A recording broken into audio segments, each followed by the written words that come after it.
மன்னார் வளைகுடா பகுதியில் நிலவி வந்த ஆழ்ந்த காற்றழுத்த தாழ்வு பகுதியாக வலுவிழந்திருப்பதாக அண்மை தகவலை நாம் பார்த்துக் கொண்டிருக்கிறோம். இது குறித்த கூடுதல் விவரங்களை எமது தலைமை செய்தியாளர் சிவா வழங்க கேட்கலாம். வணக்கம் சிவா, இந்த அறிவிப்பு குறித்தான கூடுதல் விவரங்கள்.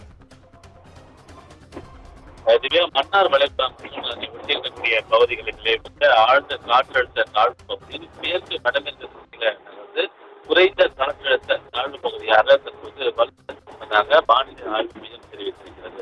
இந்த ஆழ்ந்த காற்றழுத்த தாழ்வு பகுதியுடைய தாக்கம் என்பது தமிழகத்தில் கடந்த 2 நாட்களாக பல்வேறு கடலோர மாவட்டங்கள், குறிப்பாக தென் மாவட்டங்கள், சென்னை, திருவள்ளூர், காஞ்சிபுரம் உள்ளிட்ட பல்வேறு மாவட்டங்களில் மிக கனமழை ஏற்படுத்தியுள்ளது. இந்த நிலையில தொடர்ந்து இன்றும் கூட தமிழகத்தின் பரவலாக பல்வேறு மாவட்டங்களில் கனமழை விடுக்கப்பட்டுள்ளது.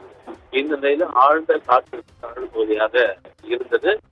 இன்றைய தினம் காற்றழுத்த தாழ்வு பகுதியாக வலுவிழந்திருக்கிறது என்றும் இது அடுத்த 24 மணி நேரத்தில் மேற்கு வடக்கு திசையில் நகர்ந்து குமரிக்கடல் வழியாக மாலத்தீவு மற்றும் அதனை ஒட்டி இருக்கக்கூடிய லட்சத்தீவு பகுதிகளை நோக்கி நகரக்கூடும் என்றும் இந்திய வானிலை ஆய்வு மையம் கணித்திருக்கிறது.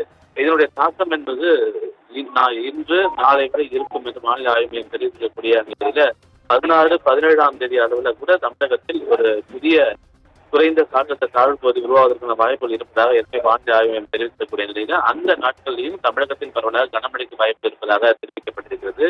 எனவே ஆழ்ந்த காற்றழுத்த தாழ்வு பகுதியாக மன்னார் வளைகுடா மற்றும் அதனை ஒட்டிக்கக்கூடிய பகுதிகளில் நிலவி வந்த இந்த ஆழ்ந்த காற்றழுத்த தாழ்வு பகுதி தற்போது காற்றழுத்த தாழ்வு பகுதியாக வலு குறைந்திருப்பதாக வானிலை ஆய்வு மையம் தெரிவிக்கின்றது. திவ்யா, விரிவான தகவல்களுக்கு நன்றி சிவா.